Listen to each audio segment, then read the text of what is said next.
Samsung S22 ultra. এটা হলো আপনার 60 হার্টজ এবং 120 হার্টজের যে প্রবলেমটা আপনার ক্যামেরার এখানে আপডেট জনিত ইস্যুর কারণে যে লাইনটা পড়ে এবং ডিসপ্লে এক সাইডে এরকম লালচে হয়ে যায়, কোনোটা এই সাইডে হয় কোনোটা এই সাইডে হয়। এই ডিসপ্লেটা চেঞ্জ ছাড়া এটা ঠিক করা যাবে। দেখেন একটা সিগনেচার করে নিয়েছি, সেম এই ডিসপ্লেটাই আজকে এটা ঠিক করে দেখাবো। দেখেন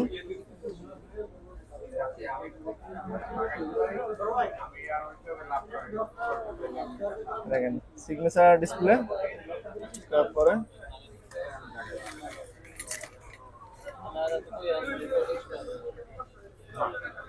আমরা ফেরত দিয়ে নিয়ে এটা প্রসেস কেমন আমি যে বিলটা বলছি ৩২,০০০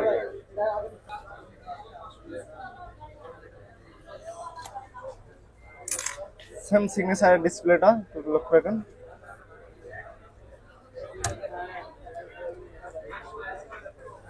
এটা বলেছি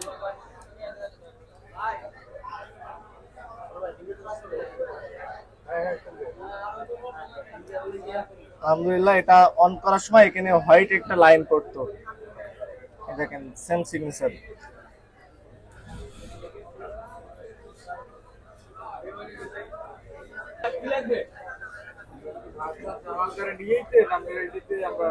এই যে আপনার এই সাইডটা একটা লাইন ছিল এবং এই সাইডে শ্যাডো ছিল একটা। এই যে সেম সিগনেচার করা ডিসপ্লে, সেম ডিসপ্লেটা চেঞ্জ ছাড়া আমরা 99% এগুলো ঠিক করে দিতে পারি। আলহামদুলিল্লাহ।